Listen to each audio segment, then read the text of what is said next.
Have you ever wondered why some people seem to effortlessly build wealth, while others remain stuck in a cycle of debt? Could it be that they know a secret you don't?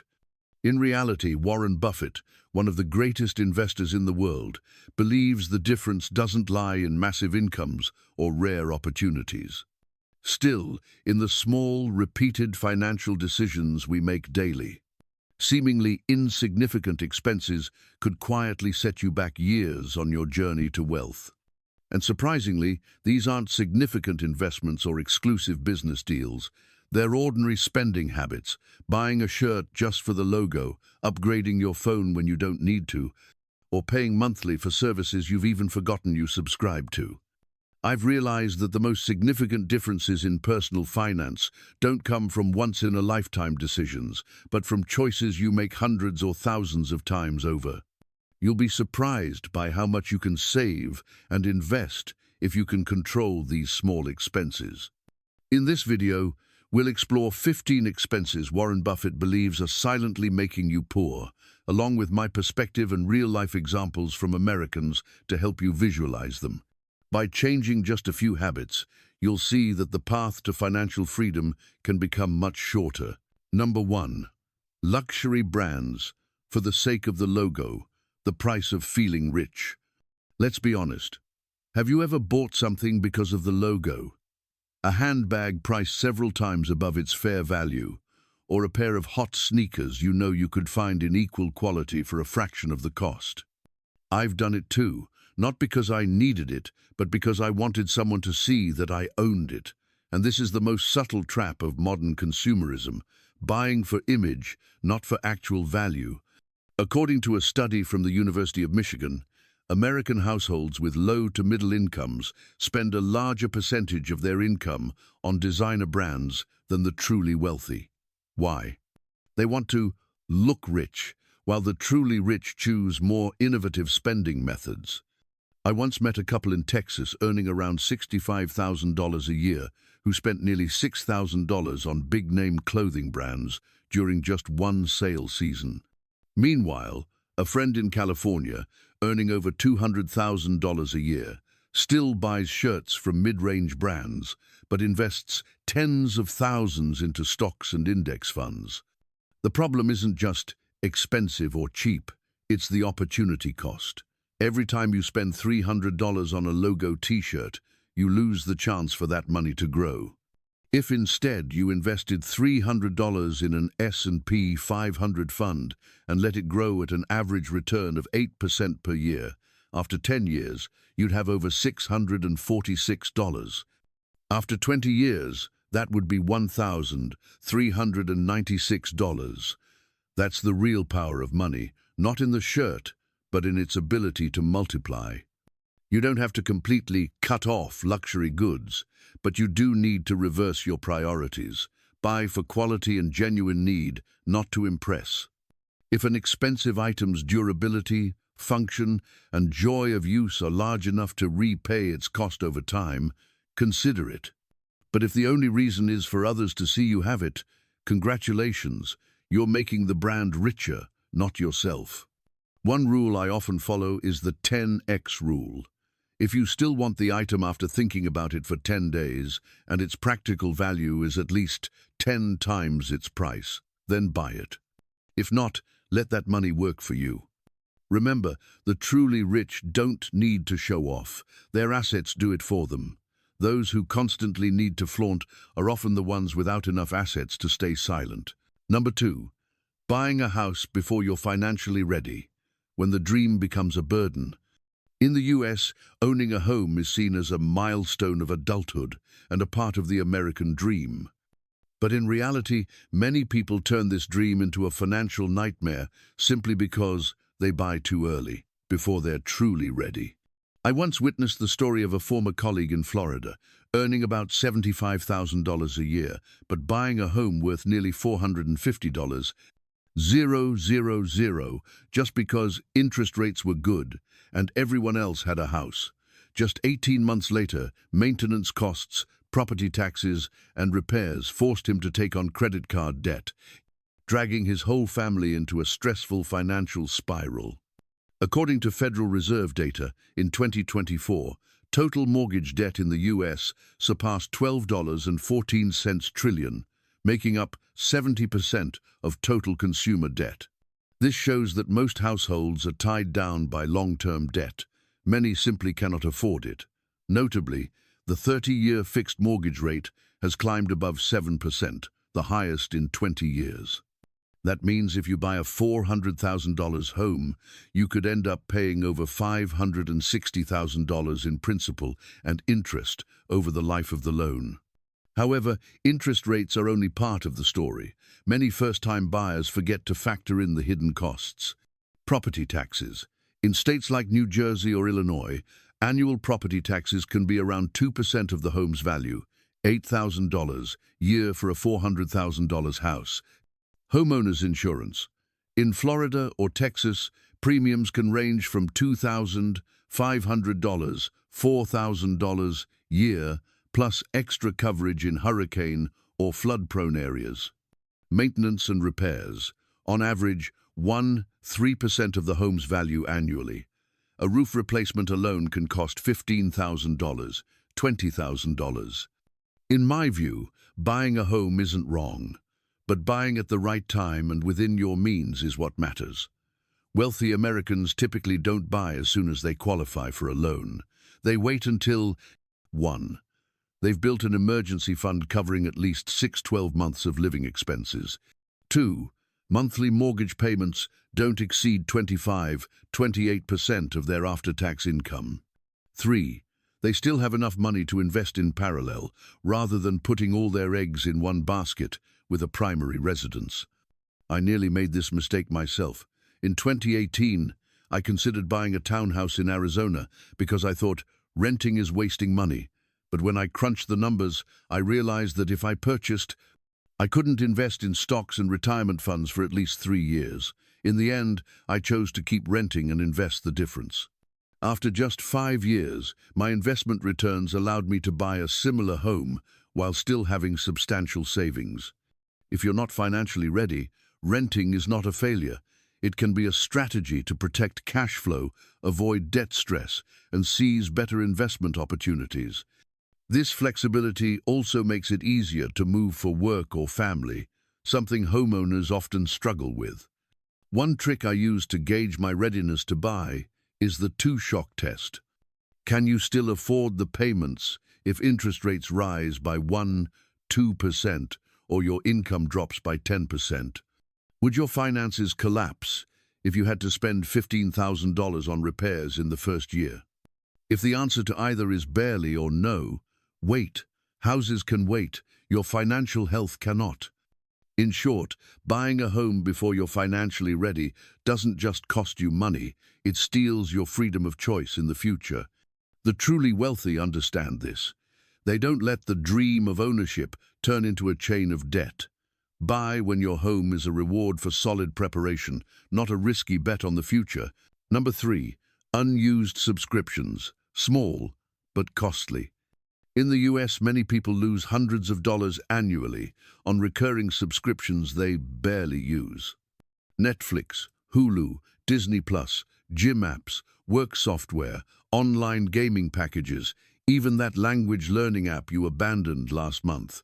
The problem is, most of these services auto-renew and withdraw money so quietly that you forget you're even paying for them.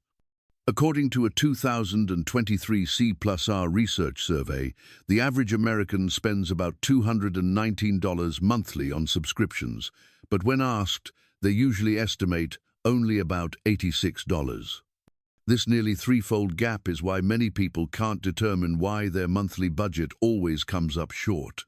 I have a software engineer friend in Seattle who discovered he was paying nearly $1,100 a year for 7 subscriptions, but he only used 2.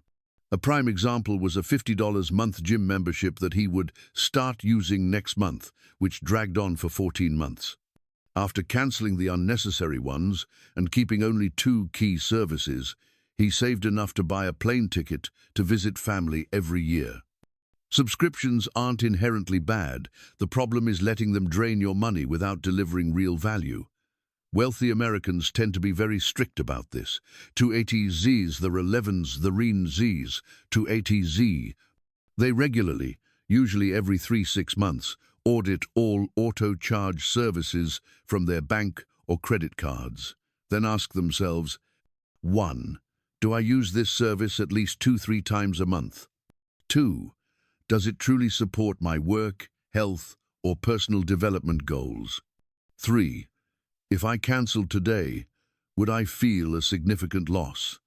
If the answer to most of these is no, they cancel immediately, without regret. One trick I use is the trial time bank.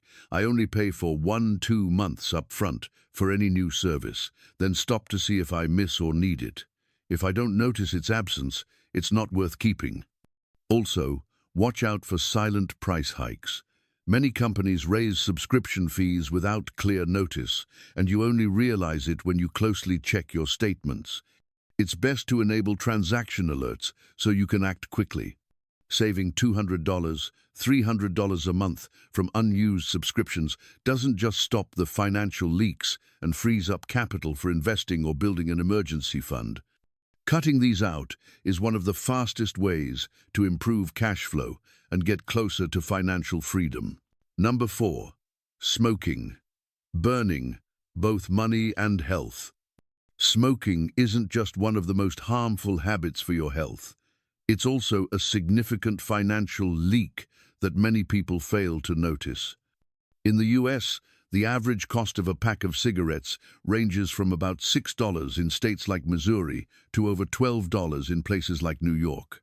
That means someone smoking one pack a day will spend between $2,190 and $4,380 a year, not counting other indirect costs.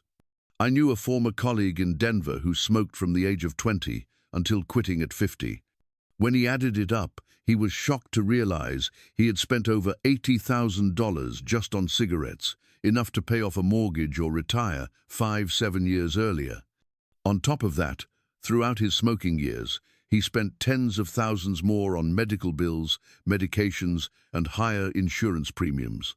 According to the CDC, Centers for Disease Control and Prevention, smokers spend an average of over $2,000 a year on healthcare related to smoking, such as heart disease, lung cancer, or respiratory issues. That means when you combine the cost of cigarettes and related medical care, a one-pack-a-day smoker could be burning over $6,000 every year. My personal view: smoking isn't just spending on a hobby, it's signing a long-term contract to drain both your wealth and your health. You can earn back lost money, but can't buy back lost health. Wealthy Americans avoid this habit entirely because they understand that the best investment is in their own body. One practical approach to quitting is to redirect your cigarette money into an investment fund. For example, if you save $10 a day by quitting and invest that into an S&P 500 index fund with an average annual return of 8%, after 20 years, you'd have nearly $220, many times more than you ever spent on cigarettes. The US offers free or low-cost quit smoking programs, from the national hotline 1-800-QUITNOW and mobile apps to community support groups. Joining these programs increases your chances of success and gives you a network of encouragement throughout the quitting process. I once saw a friend quit smoking and use all the money he saved to buy a used car, a self-reward for his wise decision. He joked, "This is the car that cigarettes bought me, by me not buying cigarettes." If you're truly serious about building wealth and protecting your health, quitting smoking is one of the highest return investments you can make today. It offers immediate financial benefits, extends your lifespan, reduces medical stress, and improves your quality of life for you and your family. Number 5. Buying a new car. Losing value faster than you think.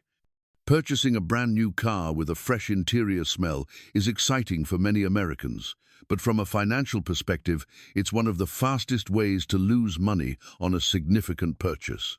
The reason? Depreciation.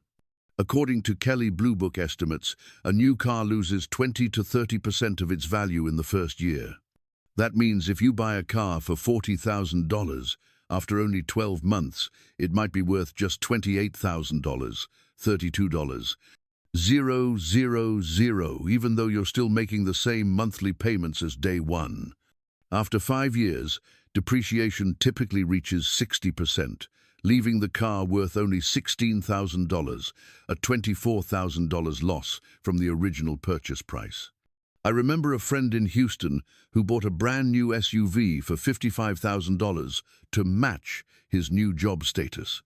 3 years later, when he traded it in, the dealer valued it at just $33,000.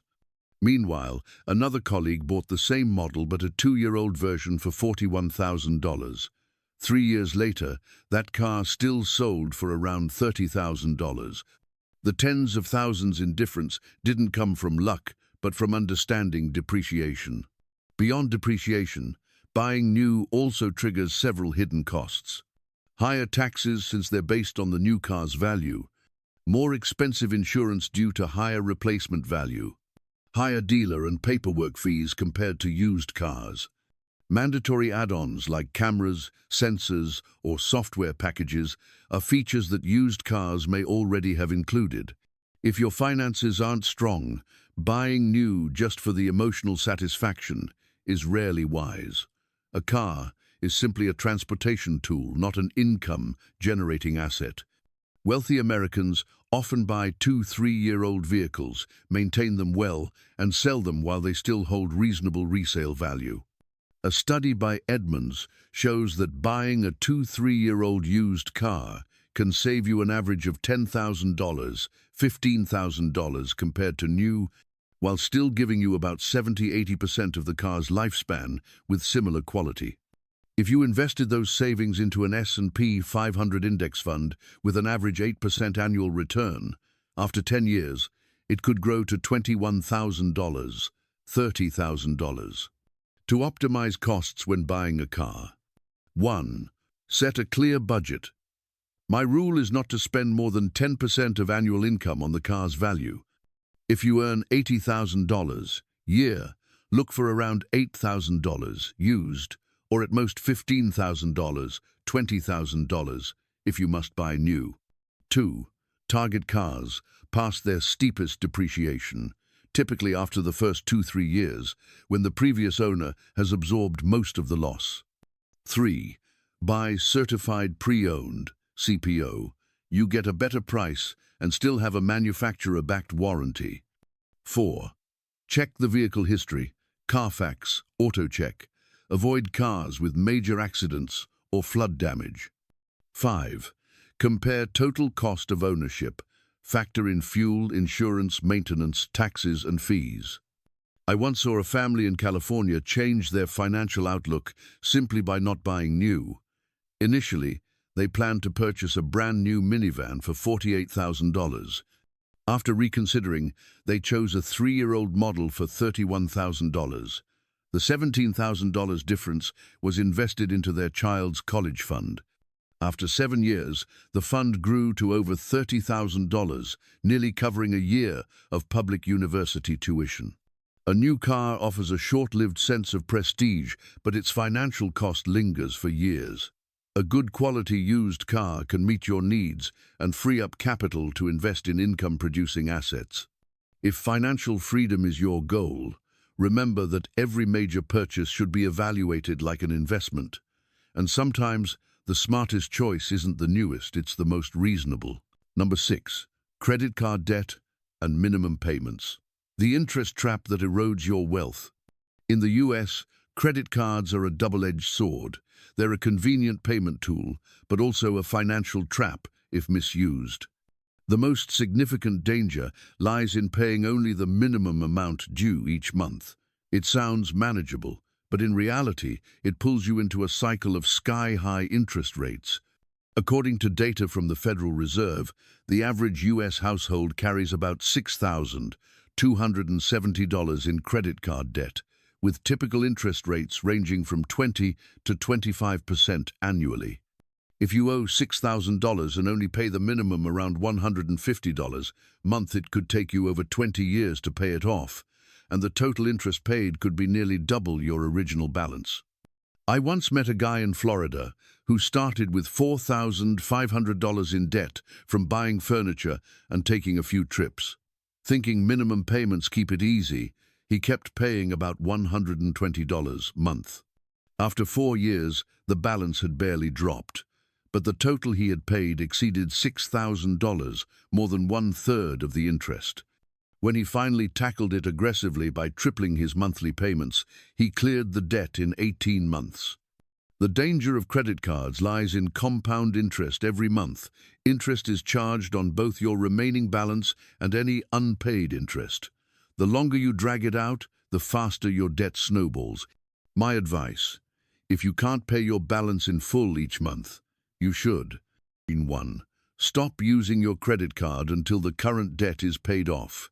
2. Negotiate with your bank to lower the interest rate or transfer the balance to a card, offering 0% APR for 12-18 months. 3. Pick a debt repayment strategy. Snowball method: pay the smallest balance first to build momentum.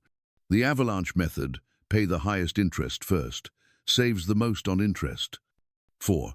Avoid impulse spending. Use the 24-hour rule.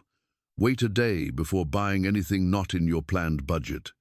For example, if you owe $5,000 at 22% interest and make the minimum payment of 2% each month, $100, it would take you over 25 years to pay it off and cost nearly $9,000 in interest.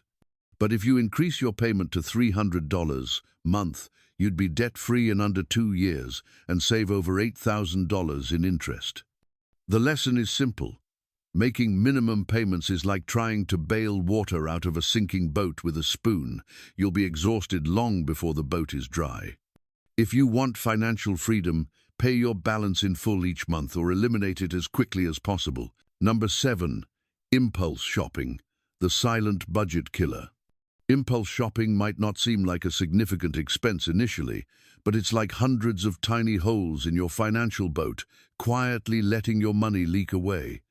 In the US, according to a survey by Slick Deals, the average adult spends about $276 a month on impulse purchases.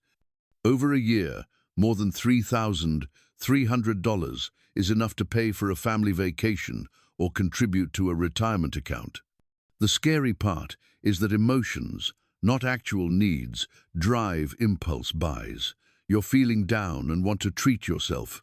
You see a flash sale, or an ad hits your psychological weak spot. I once spoke with a woman in Texas who would browse online shopping sites just for fun in the evenings. The result?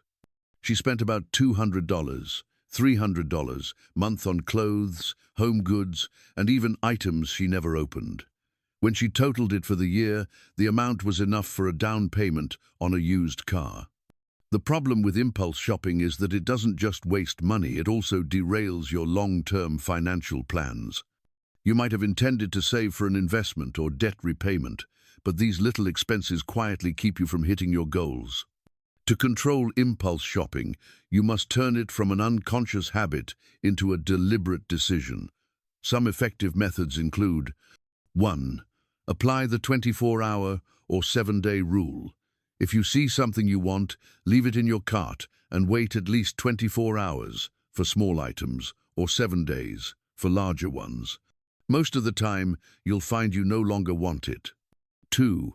Set a non-planned spending cap. For example, allow yourself a maximum of $50 a month for purchases not on your shopping list. 3. Turn off promo notifications from email and shopping apps. Reduce the temptations that pop up in front of you. 4. Pay with cash or a debit card instead of a credit card, so you immediately feel the impact on your balance. A man in California decided to track all his off-plan purchases for 30 days.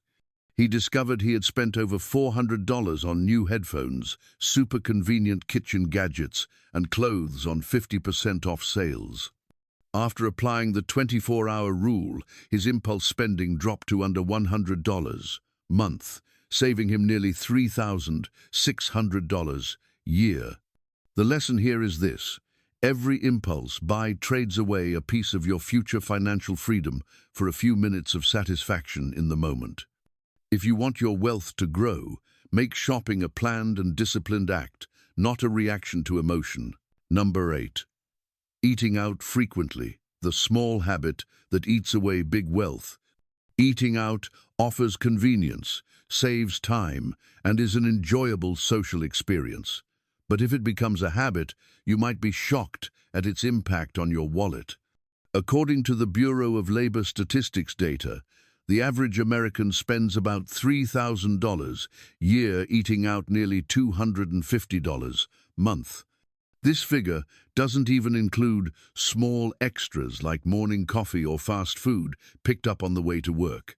The problem is that eating out usually costs several times more than cooking at home. A dinner for two at a casual restaurant in the US can efficiently run $40, $60, while that same amount could buy enough groceries for a week's worth of meals. On top of that, many people forget that tips, service charges, taxes, and drinks often add another 20–30% to the bill. I remember the story of a couple in Chicago who ordered takeout or dined at restaurants 5–6 times a week because they were busy and thought, a few $dozen a meal isn't much. But when they tallied it up after a year, they discovered they had spent nearly $12,000, enough for a down payment on a small condo. Once they realized the impact, they cut back to 1–2 times a week, started cooking at home, and saved over $8,000 a year. Eating out isn't inherently bad, but should be treated as a treat rather than a default activity. Some strategies to keep it under control include: 1. Set a fixed eating out budget. For example, $150 a month. Once you hit that limit, all other meals must be home-cooked. 2. Meal prep on weekends. Prepare ingredients or meals for several days to have quick, healthy options at home, even when busy. 3. Bring lunch to work. A restaurant lunch might cost $12, $15, while a packed lunch can be just $3, $5. 4. Reserve eating out for special occasions, anniversaries, critical meetups, or dishes you can't easily make at home. One office worker in Seattle decided to cut back from buying coffee every morning to just twice a week. At $5 per latte, reducing 5 weekly trips saved him about $1,300 a year from just one small habit change. Frequent dining out doesn't drain money, but also robs you of investment opportunities. The money you save monthly could go toward an emergency fund, paying down debt, or investing in stocks and bonds for long-term gains. Don't let today's convenience steal tomorrow's financial freedom. Eating out mindfully and with a plan lets you enjoy life while staying on track with your financial goals. Number 9. Upgrading tech devices too often. A new trap every year. The tech world moves fast, and phone, laptop, and tablet companies know how to create hype every time a new product drops. Brighter screens, more megapixels on the camera, faster processors, it all sounds tempting. But if you upgrade every time a new model comes out, your finances will drain quickly, often for benefits that don't match the cost. According to Consumer Reports, the average American replaces their phone every 2–3 years, and many people only get half the device's lifespan before upgrading. A premium smartphone today costs around $1,000, $500, not counting accessories like cases, fast chargers, and wireless earbuds. A complete upgrade cycle, phone plus laptop plus tablet, can easily cost $2,000, $3,000 a year if you chase every trend. The problem is, improvements from one generation to the next are often incremental, not revolutionary. The camera is usually only 10% better, the processing speed just 15% faster, and you'll barely notice the difference in daily use. Meanwhile, your older device can still fully handle work, study, and entertainment needs. I recall the story of a software engineer in San Francisco who always wanted to be the first to own the newest iPhone and MacBook. Over 5 years, he spent more than $15,000 solely on device upgrades, enough to invest in an ETF and grow it by 50% over the same period. When he decided to keep his phone for 3 extra years instead of upgrading annually, he saved over $4,000 and invested it into more than $5,000 in just a few years. Technology should serve your life, not control your finances. If your device still works well and meets your needs, keep using it until there's a real reason to upgrade. For example, battery degradation, software no longer supported, or severe performance issues. Strategies to control tech spending. 1. Set a minimum upgrade cycle. For example, keep phones at least 4 years, laptops 6 years, unless irreparable damage occurs. 2. Sell your old device. Platforms like eBay, Swapper, or trade-in programs from Apple or Samsung can recover 20–40% of the value, lowering upgrade costs. 3. Buy refurbished, certified by the manufacturer. Save 15–30% versus new, with full warranty coverage. 4. Separate needs from wants. Ask yourself, do I need this for work that can't wait, or do I just want the excitement of something new? If it's want, delay the purchase. 5. Avoid buying at launch. Wait a few months. Prices often drop 10–20%, and early hardware, software bugs are usually fixed. A teacher in Texas still uses her 2017 iPad for teaching and entertainment. Instead of upgrading, she bought a detachable keyboard and portable charger for under $100. 6 years later, the device still works fine, and she saved enough for her dream trip to Europe. Remember, tech costs aren't just the purchase price. Upgrading often leads to hidden expenses, new accessories, software updates, or changes in device insurance plans. These extras add up quickly. Ultimately, think of technology as a profit-generating tool if used wisely. A laptop you buy to freelance and earn extra income differs entirely from one purchased to watch Netflix faster. Every upgrade decision should be based on long-term financial efficiency, not short-term excitement. If you want financial freedom, you must break free from the constant upgrade cycle. New tech will always be there, but your finances can't be reset like a brand new phone. Number 10. Overspending on social activities. When the pressure to fit in empties your wallet. Socializing, meeting friends, colleagues, or family is a natural human need. But when dinners, parties, group trips, or those can't-say-no occasions happen too often, social expenses can quietly become a massive financial drain. According to a Bankrate survey, more than 56% of Americans feel pressured to spend more than they want just to fit in with friends. This pressure often leads people to agree to upscale restaurant dinners, expensive trips, or lavish celebrations, even when they aren't truly financially ready. I once heard about a marketing employee in Chicago who spent nearly $500 a month on social activities, dining out with co-workers, friends' birthday parties, and weekend bar outings. Over a year, that added up to $6,000, enough to start a small investment fund.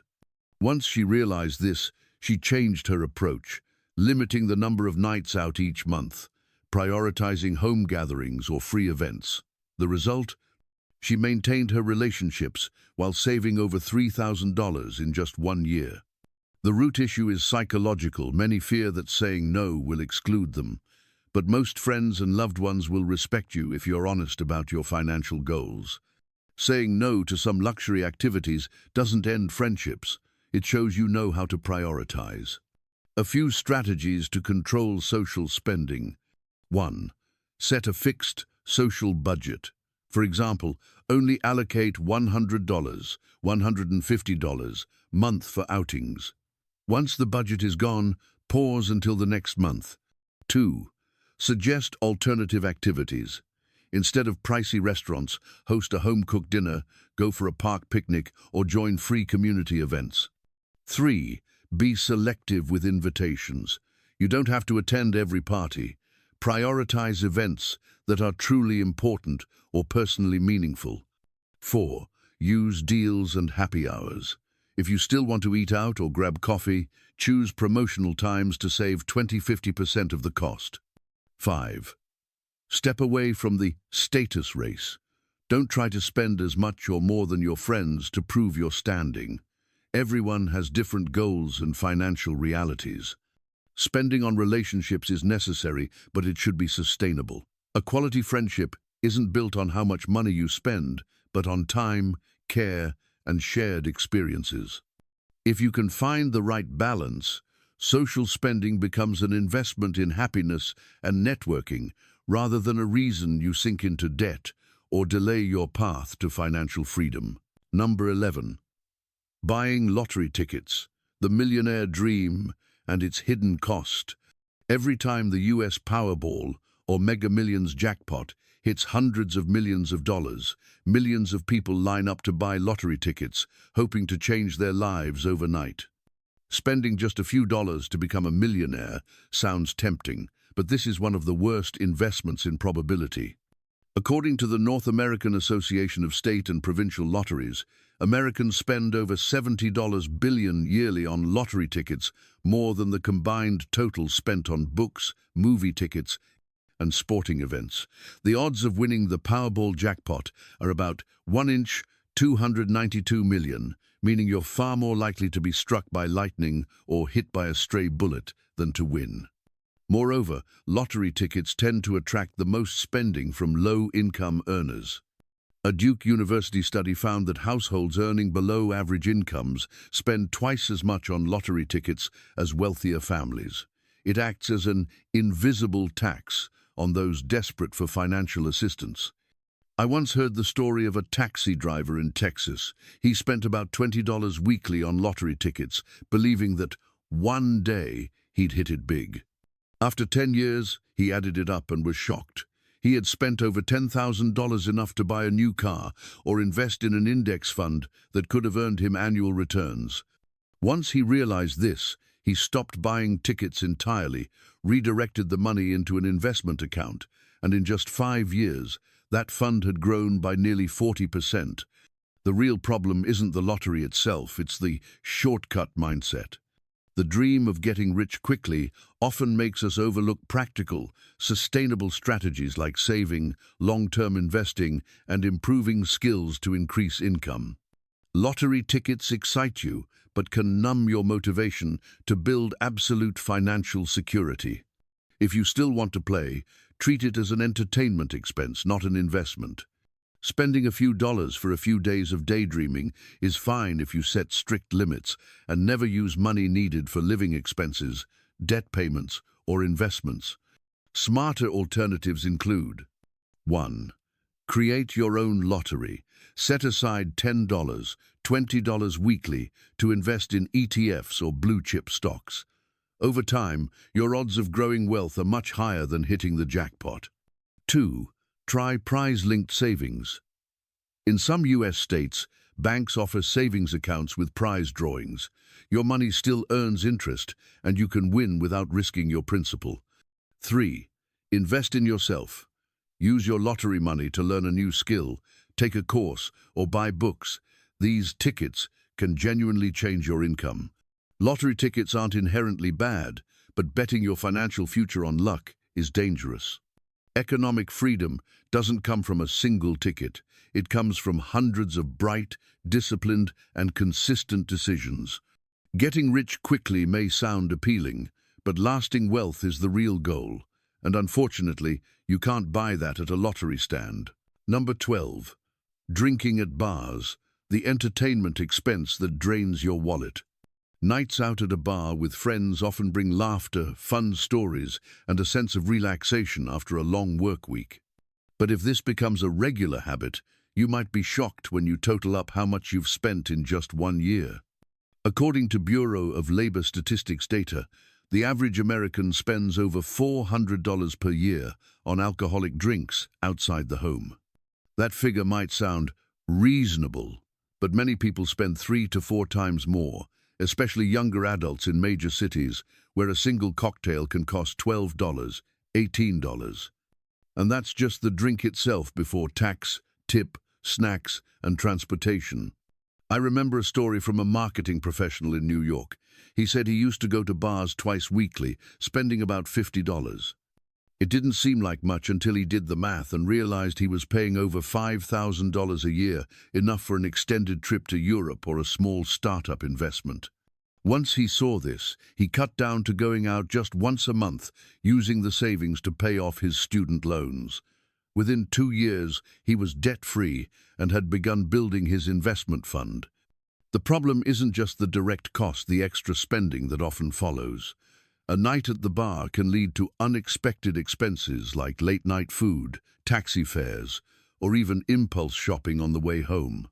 And if you drink too much, you might face medical costs or see a drop in work performance the next day, indirectly affecting your income. You don't have to give up going to bars completely, but it should be treated as a limited entertainment expense. Setting a monthly social budget and sticking to it can help you stay in control. For example, capping all dining and drinking out, including bars, at $50, $100 monthly, will make you think twice before accepting every invitation. A few budget-friendly alternatives. 1. Host gatherings at home. Buy a few good bottles from the store, mix your cocktails, and invite friends over. Costs can drop by at least 50% compared to going to a bar, while keeping the fun atmosphere. 2. Take advantage of happy hour. Many venues offer steep discounts between 5–7 p.m., helping you save significantly. 3. Mix in free or low-cost social activities. Join community events, go for a picnic, or host a game night, instead of always meeting at a bar. Ultimately, the point isn't to cut back to the point of misery, but to change how you spend so you can enjoy life while protecting your wallet and moving toward your long-term financial goals. A few bar nights a year won't hurt, but if it becomes a weekly habit, it could eat away at a significant investment opportunity in your future. Number 13. Overspending on personal care products when beauty empties your wallet. Taking care of yourself is essential, but when it turns into a spending race to own every new beauty, skincare, and hair care product on the market, you're stepping into the red zone of personal finance. The U.S. personal care market is worth tens of billions of dollars annually, and brands constantly release new products promising to transform your skin in just 7 days or give you bouncy, ad-worthy hair. The problem is that many of these items gather dust after a few uses or duplicate functions of products you already own. I once met an office worker friend in California who spent about $300 a month on cosmetics and skincare. She owned 5 serums, 4 night creams, and 6 lipsticks in almost identical shades. When we did the math, she had spent over $3,600 in just 1 year, enough to invest in an index fund and earn steady returns. After realizing this, she cut back to 2 or 3 core products and used them before buying replacements, saving over $2,000 annually. Beauty doesn't mean owning as many products as possible. Minimalism can sometimes be both more effective and better for your wallet. Most dermatologists recommend just a few core items, such as a gentle cleanser, moisturizer, and sunscreen, as enough for most people. Why it's easy to overspend in this category. Number 1. Clever marketing. Glamorous visuals and glowing reviews convince you need the product immediately. Number 2.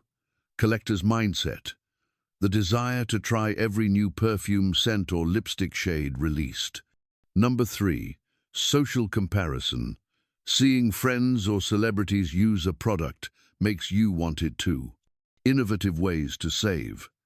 Identify essential products. Keep only what truly delivers visible results. Buy smaller sizes or samples before committing to full-sized versions to avoid waste. Take advantage of discounts wisely. Only purchase when you're running low and there's a sale, not just because it's cheaper than usual. Choose multi-purpose products. For example, a moisturizer with SPF hydrates and protects from the sun, reducing the number of items you need. DI at home. Some products like hair masks or scrubs can be made from common kitchen ingredients at a fraction of the cost. Ultimately, personal care should be a reasonable investment in your health and confidence, not an expensive race. When you manage this spending well, saving money can become a valuable resource for bigger financial goals, paying off debt, investing, or retiring early. Number 14. Frequent fast food. Convenience today, cost tomorrow. Fast food is a lifesaver on busy days, just a few minutes for a hot burger, fries, pizza, or fried chicken. But this convenience can quietly drain your finances and health over time. In the US, according to Bureau of Labor Statistics data, the average adult spends about $1,200, $1,500 per year on fast food. For a family of 4, that number can easily exceed $5,000. The catch? This expense often flies under the radar because each payment is only $10, $15, but it adds up to a surprisingly large sum over a year. I know a friend in Texas who works in logistics and eats lunch at McDonald's or Taco Bell almost daily. When I asked how much he thought he spent each month, he guessed around $150. But after reviewing his bank statements, the real figure was over $320, month nearly $4,000, year. He was shocked to realize that money could have paid off his student loan a year earlier or been invested in a retirement account. For me, fast food isn't an absolute enemy, but when it becomes a regular habit, it's both a financial leak and a health risk: diabetes, heart disease, obesity. Later, medical costs could end up being many times higher than the price of the meals. Why fast food easily leads to overspending. 1. Convenience and speed. No cooking, no dishes, buy and eat. 2. Seemingly cheap. A combo meal costs about $10, but rarely is it just once a week. 3.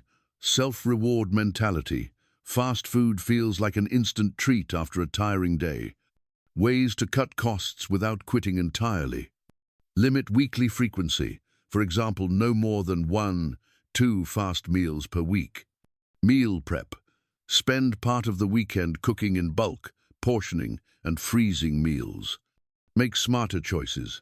If you must have fast food, opt for healthier picks like salads or grilled chicken sandwiches instead of fried items. Compare value. The cost of 3-4 fast food meals can cover groceries for a week's worth of home-cooked meals. Bring your lunch. A homemade lunch is cheaper and more nutritious. In the end, fast food should be a special treat for truly special occasions or when no other option exists, not a default daily menu.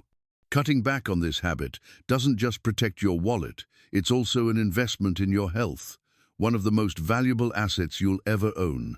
Number 15. Holiday overspending. Short-term joy, long-term burden.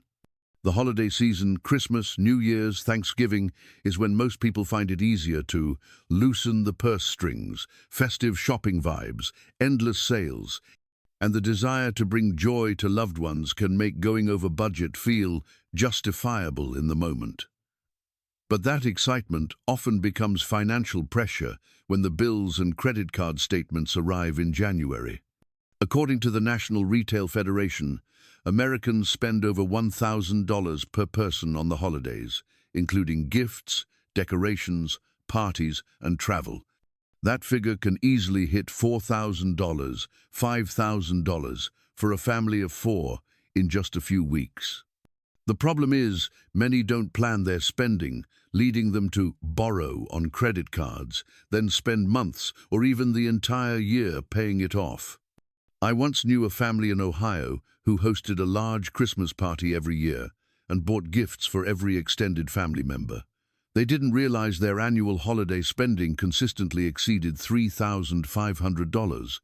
After doing the math, they saw that the credit card interest from delayed payments pushed the real total over $4,000.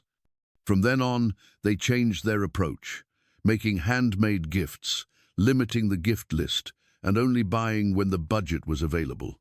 As a result, they saved over $1,200 while keeping the holiday spirit alive. Holiday spending isn't wrong, but without a plan, it's easy to fall into the emotional effect trap, buying to show love, but unintentionally straining your financial future. In reality, meaningful gifts don't have to be expensive, and the most cherished memories often come from time spent together, not large receipts. How to avoid holiday overspending. 1. Set a budget in advance. Decide the maximum you'll spend and break it down into categories: gifts, decorations, parties, etc. 2. Shop early in the year. Take advantage of significant sales like Black Friday or post-holiday clearance events. 3. Prioritize experience gifts. A picnic, movie night, or home-cooked dinner can be more memorable than a physical gift. 4. DIY or reuse decorations. Save money while adding a personal touch to your festive space. 5. Avoid using credit cards unless you can pay in full. If you must use them, have a repayment plan before interest kicks in. Ultimately, the holidays are a time to connect, give thanks, and create memories. But the fullest joy comes when you enter the new year with a warm heart and a healthy wallet. Don't let a few weeks of celebration slow your financial progress for the rest of the year. You've just gone through 15 spending habits that, according to Warren Buffett's perspective and my personal experience, are quietly eating away at your wallet daily. Interestingly, most of these aren't one-off massive expenses, but rather small leaks, repeating weekly, month after month, accumulating into an amount large enough to change your financial situation completely. The good news is, you can change this. All it takes is starting with 1-2 habits you feel are the easiest to adjust, taking action today and keeping them consistent. Once you see results, you'll have the motivation to tackle the rest. This is the positive leverage effect many wealthy people have successfully applied. Remember, the difference between those who only dream of financial freedom and those who achieve it lies in who takes action first. Money doesn't just disappear, it simply moves from the pockets of those without a plan to the pockets of those who know how to control it and invest it wisely. So, which habit will you start changing first? Comment below to share your plan. You might inspire someone else. If you found this video helpful, don't forget to like, share with your friends, and subscribe to the channel for more financial strategies to help you build sustainable wealth. Together, we'll turn today's knowledge into tomorrow's real-life results. VOTAG.